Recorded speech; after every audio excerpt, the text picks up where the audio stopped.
औज़ुबिल्लाहि बिस्मिल्लाहिर्रहमानिर्रहीम। Dear students, आज का लेक्चर नंबर 6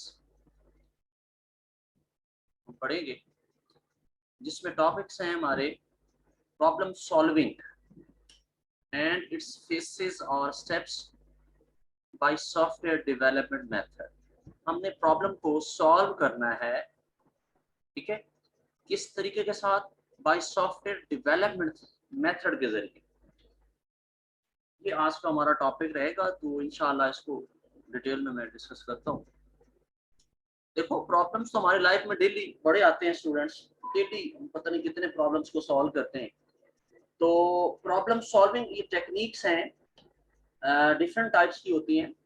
तो अब हमने जो प्रॉब्लम को सॉल्व करना है, किसके जरिए करना है? बाई सॉफ्टवेयर डेवलपमेंट मेथड के जरिए करना है। सॉफ्टवेयर को डेवलप करते हुए हमने वो अपना प्रॉब्लम जो है ना वो सॉल्व करना है, और इस अंदाज में इस तरह सॉल्व करना है कि वो जो सॉल्यूशन है वो ऑप्टिमल सॉल्यूशन निकले, बेहतरीन सॉल्यूशन निकले, जिसमें जो है हमारे जो रिक्वायरमेंट्स थी वो फुलफिल्ड हो, मतलब 100% पूरी हो हमारी।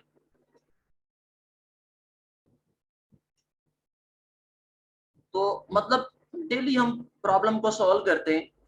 तो आज मैं आपको बताऊंगा कि कंप्यूटर सॉफ्टवेयर के जरिए, सॉफ्टवेयर डेवलपमेंट मेथड के जरिए हम किस तरह का जो है प्रॉब्लम को सॉल्व करते हैं और क्या तरीका है।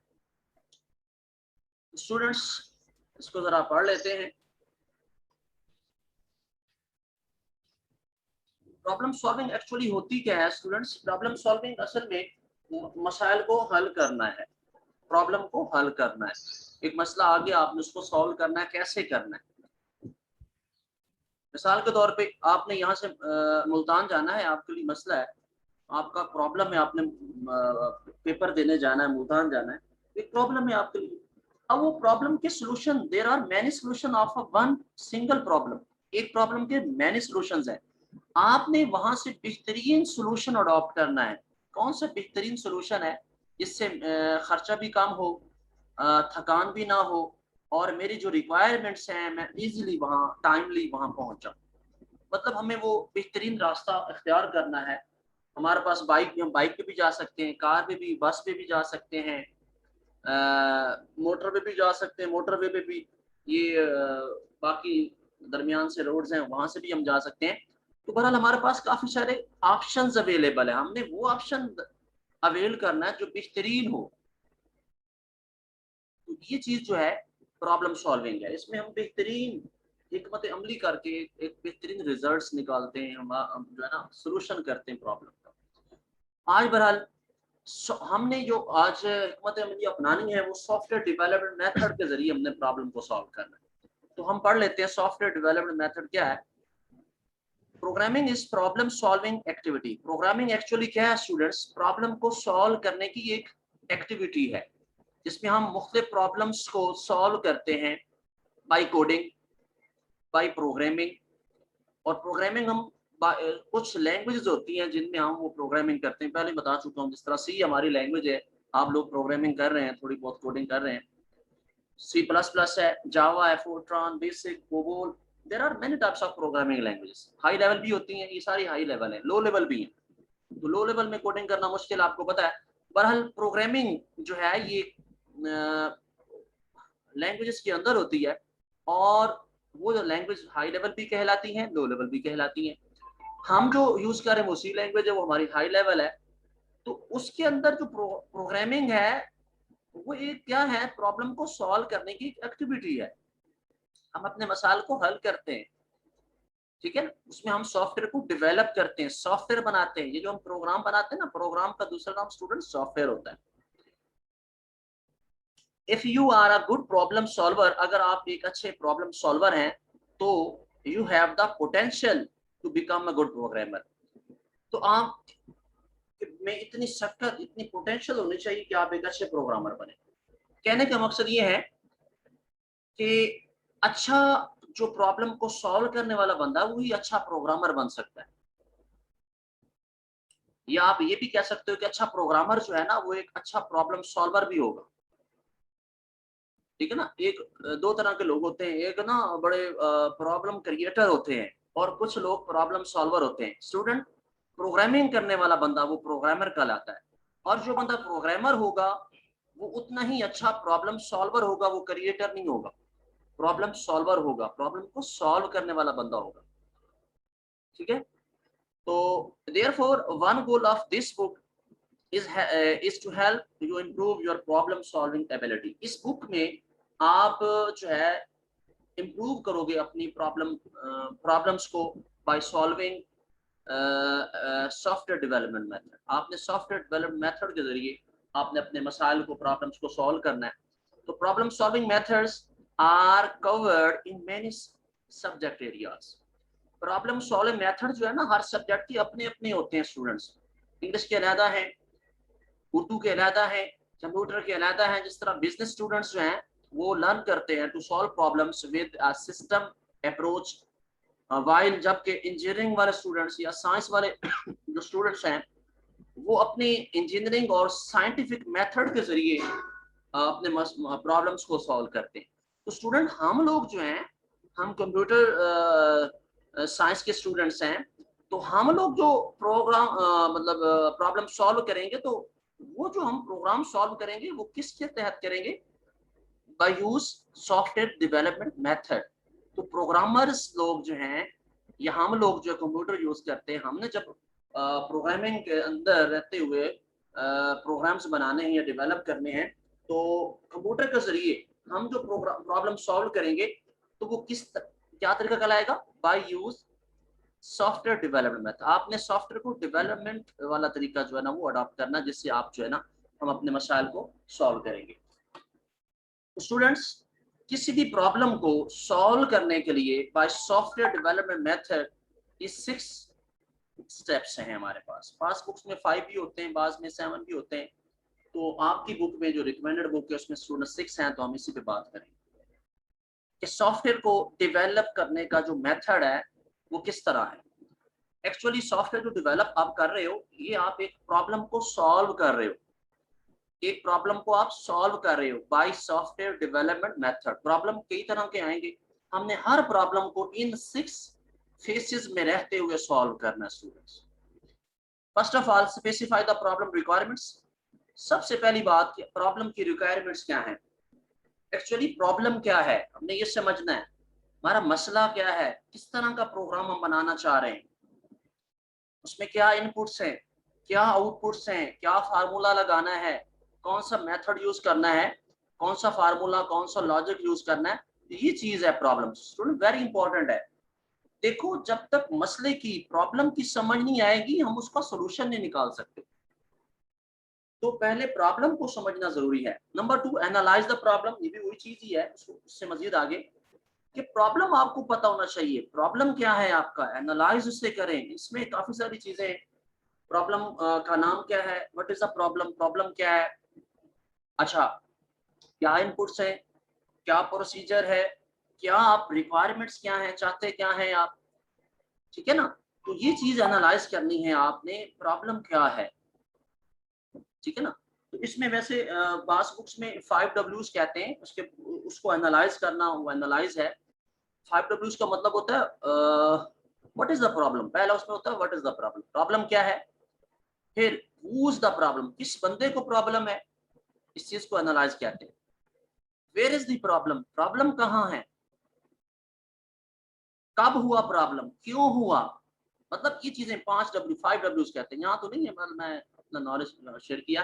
तो मतलब प्रॉब्लम को हम बहुत डिटेल में जो हम समझते हैं इस चीज को स्टूडेंट्स एनालाइज द प्रॉब्लम कहते हैं।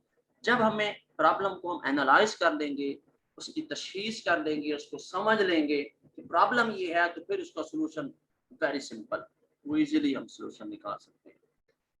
थर्ड फेज में student design the algorithm to solve the problem. जब हमें प्रॉब्लम की समझ आ जाएगी, उसको हम एनालाइज कर लेंगे, देन बेटा हम इजीली उसको सॉल्व कर लेंगे। तो सॉल्व करने का नेक्स्ट हमारा जो स्टेप होगा वो एल्गोरिथम होगा। हम उसका एल्गोरिथम डिजाइन करेंगे। कल भी बेटा मैंने बताया था एल्गोरिथम क्या होता है। ये स्टेप्स का मजमूआ होता है किसी भी प्रॉब्लम को सॉल्व करने के लिए। जब भी आपने कोई भी प्रॉब्लम कंप्यूटर के साथ के जरिए सॉफ्टवेयर से आपने सॉल्व करवाना, तो वो बाय स्टेप्स आप सॉल्व करवाते हो। तो कंप्यूटर से हट के भी आपने कोई और भी आप खुद भी आपने मसला हल करना है, आप खुद एक एज इंसान करना, तो वो भी आप एक स्टेप्स होते हैं, प्रोसीजर होता है कोई भी मसले को हल करने के लिए, तो वो आप यूज करते हैं। एल्गोरिदम हमारे कंप्यूटर के अंदर ये सेट ऑफ स्टेप्स होते हैं। कल इस पे मैंने काफी डिटेल में लेक्चर दिया है। तो बेटा ये स्टेप्स होते हैं। कल बच्ची भी क्वेश्चन कर रही थी कि सर जी वो एल्गोरिदम सर ने कहा था, पर मुझे मैंने तो उसे ये कहा था कि ये सिंपल एल्गोरिदम क्या होता है, सेट ऑफ स्टेप्स होते हैं स्टूडेंट्स। किसी भी प्रॉब्लम को जब आप सॉल्व करते हो, ठीक है ना, algorithm to solve the problem, मतलब किसी प्रॉब्लम को जब आपने सॉल्व करना, तो उसका जो एल्गोरिदम है, मीन उसके जो स्टेप्स हैं, जो प्रोसीजर आपने अडॉप्ट करना है, इस चीज को एल्गोरिदम कहते हैं और इसको हमने डिजाइन करना है। पहले हम हमारे ज़हन में आता है कि ये मसला हमें समझ आ गई, यहाँ ना एनालाइज द प्रॉब्लम है, प्रॉब्लम की समझ आ जाती है कि ये प्रॉब्लम है। जब बच्चे समझ आ गई, फिर हम हमारे ज़हन में उसका आंसर आता है कि ये तरीका है, ऐसे हमने ये काम करना है। पहले ये काम करेंगे, फिर ये करेंगे, फिर अभी माइंड में है, हमने वो माइंड वाली बातें, वो जो सोल्यूशन हमारे माइंड में है, उसको हमने डिजाइन कर लेना। किस फॉर्म में? एल्गोरिदम में। एल्गोरिदम क्या होते हैं? स्टेप्स होते हैं। उसको इन रिटन फॉर्म में लिख लेना, पेंसिल से या कंप्यूटर से टाइप करना। तो डिजाइन में बेटा एक एल्गोरिदम है, यहाँ एक और चीज भी होती है, बता दूं आपको, वो फ्लो चार्ट होता है। कल भी थोड़ा सा मैंने बताया आपको, फ्लो चार्ट और एल्गोरिदम दोनों चीजें डिजाइनिंग में आती हैं, ठीक है। एल्गोरिदम पहले आता है, देन आपका फ्लो चार्ट आता है। ये दोनों एल्गोरिदम और फ्लो चार्ट स्टूडेंट दोनों जो है ये गाइडलाइंस की तरह, ये गाइडलाइंस होती हैं किसी भी प्रोग्रामर के लिए। प्रोग्रामर के लिए गाइडलाइंस होती है। प्रोग्रामर इन एल्गोरिदम और फ्लो चार्ट को देख के फिर प्रॉब्लम को सॉल्व करता है। और नेक्स्ट स्टेप बेटा वो इम्प्लीमेंट द एल्गोरिदम है। मतलब यहाँ एल्गोरिदम आपने बना लिया, डिजाइन कर लिया, फ्लो चार्ट और एल्गोरिदम बना लिया, देन आपने उसको इम्प्लीमेंट करवाना है। इम्प्लीमेंट मीन यहाँ बेटा ये है, आपने उसकी कोडिंग करनी है, प्रोग्रामिंग करनी है। मतलब लैंग्वेजेस यूज कर, जिस तरह हम आजकल सी यूज कर रहे हैं, तो सी के अंदर जब हम कोडिंग करते हैं, इस चीज को बेटे इम्प्लीमेंट द एल्गोरिदम कहते हैं। हम एल्गोरिदम हमारे पास होता है, हमारे पास स्टेप्स होते हैं जेन में या हम इन रिटर्न फॉर्म में होते हैं कि हमने ये पहले करना, पहले हैश इंक्लूड स्टूडियो लगाना है, मेन फंक्शन लगाना है, देन डिक्लेरेशन ऑफ वेरिएबल्स, वो वाला प्रोसीजर करना है, देन उसको इनिशियलाइज करना है, वेरिएबल्स को वैल्यूज देनी है, देन हमने उसमें फार्मूला लगाना है, प्लस करवाना है, तो उसके लिए फार्मूला लगाएंगे, मेल्ट प्रोडक्ट लेना है तो उसके लिए फार्मूला लगाएंगे, फिर उसका प्रिंटफ फंक्शन लेना है, देन उसको क्लोज करना है, वाइंड अप करना है। तो ये सारा काम बेटे इम्प्लीमेंट है। वो एल्गोरिदम जो मैंने बताया स्टेप्स थे, उन स्टेप्स को आपने एक सीक्वेंस फॉर्म में, एक प्रोग्रामिंग फॉर्म में, एक स्ट्रक्चर की शक्ल में आपने टाइप कर लेना। इस चीज को बेटे इम्प्लीमेंट द एल्गोरिदम कहते हैं। Test and verify the completed program. जो चीज आपने बना ली, जो कोडिंग आपने की, उसको फिर टेस्ट करना है बाय सैंपल डाटा। जिस तरह आपने टेस्ट किया, प्रोग्राम्स आपने कल भी 2-3 बनाए, बच्चों ने टेस्ट किए, मैंने कहा चेंजिंग करें, आप उसमें चेंजिंग की, वेरिएबल्स के नाम चेंज किए, वैल्यूज चेंज की, तो आप कुछ डाटा एज ए सैंपल देते हो टेस्ट करने के लिए कि आपकी जो आउटपुट है क्या वो आ रही है, ठीक है ना। पूरे प्रोग्राम को वेरीफाई करने के लिए आप उसको टेस्ट करते हैं। तो टेस्टिंग वेरी इंपॉर्टेंट मरला है बेटे। ये as a sample data test दिया जाता है उसको टेस्ट करने के लिए। जब उसकी आउटपुट सही निकलती है तो हम समझ जाते हैं हमारा प्रोग्राम बिल्कुल ठीक चल गया।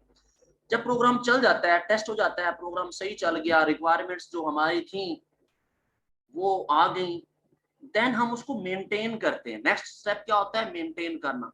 मेंटेन में ये होता है, आपने वो प्रोग्राम जो बना लिया वो मार्केट में आ जाता है, वो लॉन्च हो जाता है, वो लोग उस पर इस्तेमाल करते हैं लोग। अब उसमें कुछ चेंजेस आ रही हैं, कोई गवर्नमेंट कोई नई पॉलिसी दे देती है कि इसमें ये चेंजेस मकसूद है, या कोई कंपनी अपना सॉफ्टवेयर बनाती है तो उसमें वो कुछ चेंजेस लाना चाहती है। जो यहाँ तक आपने प्रोग्राम बना लिया, अब उसी प्रोग्राम में कुछ साल के बाद मजीद चेंजिंग करनी है या 6 महीने बाद, तो उस चीज को मेंटेनिंग कहते हैं, मेंटेनेंस या अपडेशन कहते हैं, अपडेट करना। उसी प्रोग्राम को में आप थोड़ी बहुत और चेंजिंग कर देते हो, एडिशन कर देते हो। मतलब पहले हमने 3 नंबरों को जमा किया, अब हम चाह रहे हैं 5 नंबरों को जमा करें, हम चाह रहे हैं 7 नंबरों को जरब करें। ये चीज अपडेशन है। उसी प्रोग्राम में दोबारा जाएंगे, उसमें एडिशन करेंगे, चेंजिंग करेंगे, 2-3 वेरिएबल और लेंगे और उसको मेंटेन सेव करके रन करेंगे, आपका प्रोग्राम चल जाएगा। इस चीज को maintain and updation the program कहते हैं कि जो प्रोग्राम आपका चल गया, टेस्ट शुदा है, चल गया, उसमें मजीद कुछ चेंजेस ला के आप मजीद उसको जो है वो चला सकते हैं। स्टूडेंट आज का तो जो है ना हमारा लेक्चर इन्हीं 6 बातों पे रहेगा, तो मैं कोशिश करता हूँ जी। प्रॉब्लम, सबसे पहला स्टेप है स्टूडेंट, प्रॉब्लम क्या है इसको जरा हम देखते हैं। Specifying the problem requirements forces you to state the problem clearly and ambiguously and gain a clear understanding of what is required for its solution. Student इसमें ये है कि आपका प्रॉब्लम क्या आप यहाँ समझते हैं, ये देखो ना problem, what is the problem, who is the problem, where is the problem, मतलब प्रॉब्लम क्या है। सबसे पहली बात भी यही आपका प्रॉब्लम की, जब बेटा आपको प्रॉब्लम की समझ नहीं होगी तो फिर आप उसकी क्या, आप उसका सलूशन निकालेंगे। तो सलूशन निकालने के लिए आपको प्रॉब्लम को समझना जरूरी है। इसके लिए मैं छोटी सी एक एग्जांपल पुट करता हूँ यहाँ। बेटे मिसाल के तौर पे एक किसी को हम पढ़ा रहे हैं, तो क्लास में किसी बच्चे को पेन हो जाता है, छोटी क्लास में बात कर लेते हैं, बच्चा 4वीं 5वीं का, उसको उसको पेट में पेन हो जाता है। अब उसके लिए काफी सारे मतलब जो है ना वो सॉल्यूशंस होते हैं टीचर्स के लिए। एक तो होता है वो खुद होता है, फर्स्ट एड होती है, हम पूछते हैं बच्चे से क्या हुआ, जो कहता है जी हमें मेरे पेट में दर्द है, हम वो गोली दे देते हैं, एक ये सोल्यूशन है। दूसरा, हमारे पास नजदीक कहीं जो है ना प्राइवेट हॉस्पिटल है, हम वहाँ बच्चे को ले जाते हैं, वहाँ डॉक्टर से चेक करवा लेते हैं। तीसरा, गवर्नमेंट हॉस्पिटल भी साथ है, हम उधर ले जाते हैं, वहाँ पैसे भी नहीं लगेंगे, फ्री ट्रीटमेंट हो जाएगी और इजिली हम जो है ना वहाँ चेक करवा लेंगे। चौथा क्या, हम उसके वालिद को कॉल करते हैं, भाई आपका बच्चे को तकलीफ है, फौरी आए, जहाँ भी हर चीज छोड़े और आ जाएं और बच्चे को ना आप ले जाएं। तो ये 4-5 और भी सॉल्यूशंस हैं हमारे पास, लेकिन इसमें हमने बेहतरीन सोल्यूशन ढूंढना है। वो क्या होगा, आप ये जो कॉलेज है स्कूल है वहाँ एक बंदा आप हायर करें और वो गवर्नमेंट के हॉस्पिटल में ले जाए, वहाँ बच्चे को प्रॉपर इलाज चेक करवाए, एमबीबीएस डॉक्टर होगा वहाँ चेक करेगा और वो इजीली बता देगा कि ये दवाई भी फ्री मिलेगी और इजीली मतलब जो है ना वो बच्चा को चेकअप हो जाएगा। देन जब चेकअप हो जाएगा बच्चों को इंशाल्लाह आराम आ जाएगा और फिर हम उसके वालिदैन को कॉल करेंगे। ये बेहतरीन सोल्यूशन है। वैसे सोल्यूशन तो बड़े हैं लेकिन ये बेहतरीन है। एक्चुअली जब हम उधर जाएंगे, जो मैंने बात बताई, इसका मकसद क्या है, जब डॉक्टर के पास जाएंगे तो डॉक्टर क्वेश्चन करेगा बच्चे से, बेटा पेट में आपके प्रॉब्लम, कहाँ प्रॉब्लम कहेगी, पेट में प्रॉब्लम। अच्छा बेटा कब हुआ, वो कहेगा सर जी 1 घंटा पहले हुआ। अच्छा बेटे सुबह क्या खाया था, मैंने जी आज अंडा खाया था। अच्छा बेटे जो है आपने पहले भी अंडे खाते हो तो कभी प्रॉब्लम हुआ, कभी पेन हुआ, नहीं जी कभी नहीं हुआ। अच्छा आज फर्स्ट टाइम हुआ, जी फर्स्ट टाइम हुआ। मतलब वो कोशिश करे, वो क्वेश्चन से क्वेश्चन, कहाँ हुआ बाकी, थोड़े पेट में दर्द है, ज्यादा में किस साइड पे, मतलब वो एनालाइज करने की ट्राई कर रहा है, प्रॉब्लम को एक्चुअल समझ रहा है, प्रॉब्लम कहाँ है, ऐसे क्यों हुआ, क्या कैसे हुआ, कब हुआ, कितना हुआ। इस चीज को डॉक्टर, अच्छा डॉक्टर हमेशा समझेगा। आप जाने कभी जो स्पेशलिस्ट डॉक्टर होते हैं वो कभी भी दवाई नहीं लिखेंगे आप, पहले बेटा वो टेस्ट करवाते हैं, वो प्रॉब्लम को समझते हैं, प्रॉब्लम कहाँ है, क्यों हुआ, कब हुआ, कैसे हुआ, किधर हुआ। इस चीज को जब वो समझ लेते हैं देन बेटा वो जो प्रोफेसर लोग होते हैं वो देन ट्रीट करते हैं, देन वो मेडिसिन लिखते हैं। तो यही चीज है, हमने प्रॉब्लम को समझना है, ठीक है ना, अंडरस्टैंडिंग व्हाट इज रिक्वायर्ड। फिर ये भी समझना है कि आपका जो प्रॉब्लम है उसमें क्या इनपुट्स हैं, फिर उसमें प्रोसेस क्या है और आउटपुट्स क्या है। Your objective is to eliminate unimportant aspects and zeros on the root. मतलब जो उसमें गैर मुतल्लका चीजें हमने उसको नहीं देखना, जो हमारे मेजर ऑब्जेक्टिव है, इनपुट्स क्या हमने देनी है, प्रॉब्लम क्या है समझना, फिर इनपुट्स क्या देनी है, लॉजिक कौन सा यूज करना, आउटपुट क्या निकालनी, इस चीज को हम जो है ना मतलब देखें। This goal may not be an easy to achieve as it sounds. You may find out need more information from the person who posed the problem. मतलब जिस बंदे को प्रॉब्लम है उसको, उसके बारे में आप मजीद मालूमात लेंगे। जैसे मैंने भी मिसाल दी, डॉक्टर के पास जाएंगे तो अच्छा डॉक्टर हमेशा 5-4 सवाल करेगा बच्चे को। ये चीज जो है ना, ये इंफॉर्मेशन ले, वो एक्चुअली समझ रहा है प्रॉब्लम क्या है। तो ये चीजें पहले बेटे प्रॉब्लम को समझा जाता है, प्रॉब्लम क्या है, जब प्रॉब्लम की समझ आएगी देन जो है उसका सोल्यूशन निकलता है।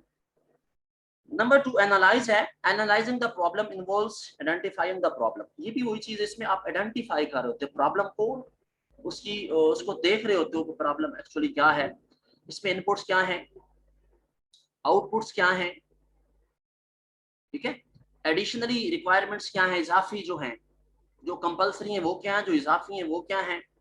तो इस तरह से ये चीज जो है ना, इस चीज को हम एनालाइज करते हैं। प्रॉब्लम क्या है, उसमें क्या क्या इनपुट्स देनी है, क्या आउटपुट्स हैं, क्या एडिशनली काम है, तो इस चीज को हम एनालाइज करेंगे प्रॉब्लम के अंदर। प्रॉब्लम देखेंगे फिर उसको एनालाइज करेंगे। तो ये चीज है स्टूडेंट्स। नेक्स्ट, क्या मैंने एक प्रॉब्लम लिया है, इसको अब हम एनालाइज करेंगे और इसको आगे लेके चलेंगे। ये एक प्रॉब्लम दोबारा मैंने यहाँ दिया है, प्रॉब्लम है ये हमारा। इसको हमने बाय सॉफ्टवेयर मेथड हमने सॉल्व करना है।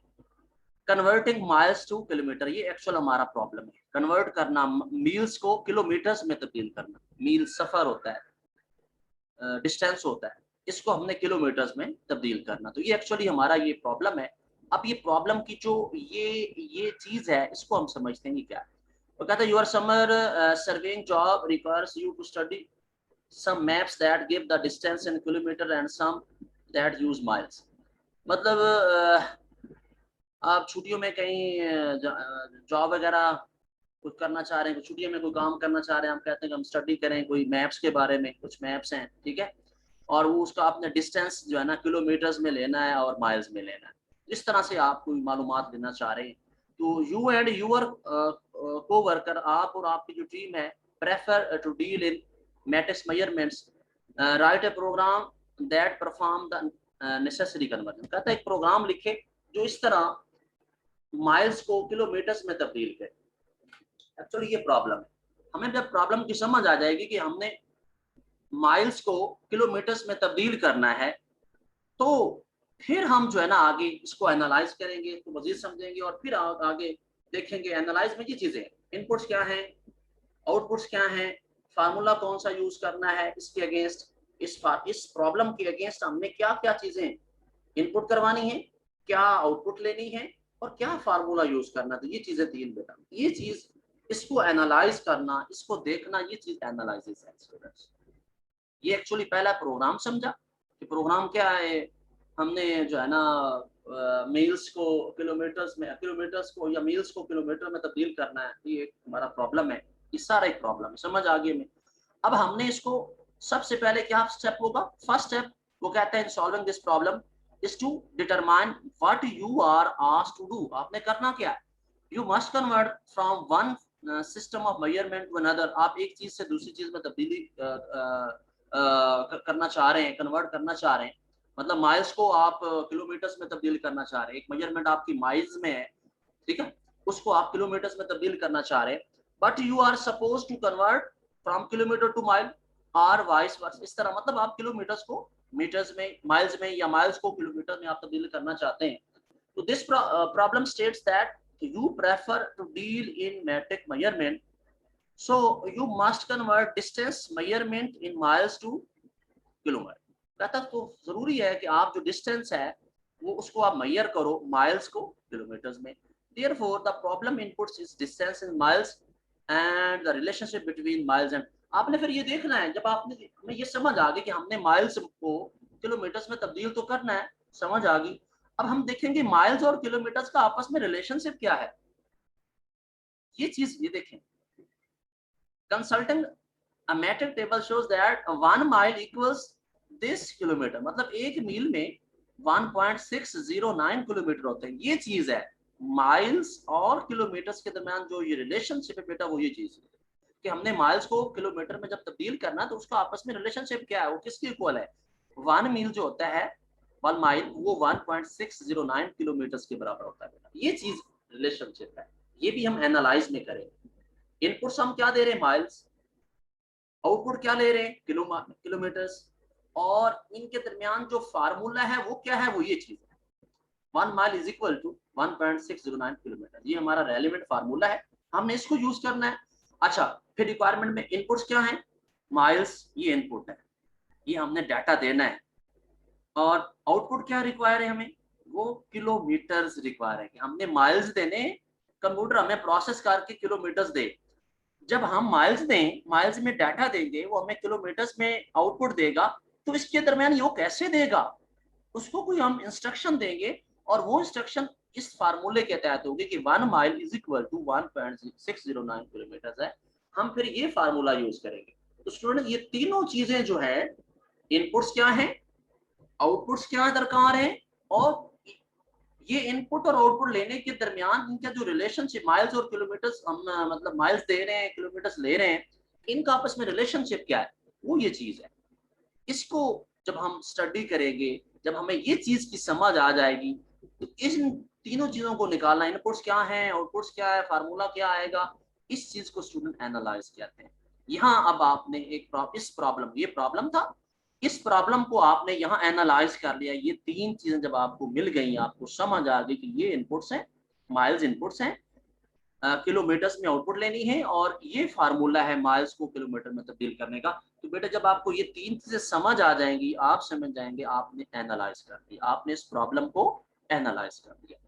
ये प्रॉब्लम है, इसको समझना जरूरी है, फिर इसको एनालाइज किया, वो भी इसी प्रॉब्लम को समझ आएगी तो एनालाइज होगी। देन हम नेक्स्ट जो है वो देखेंगे। थर्ड फेज है हमारा डिजाइन। स्टूडेंट हमें प्रॉब्लम की भी समझ आ गई,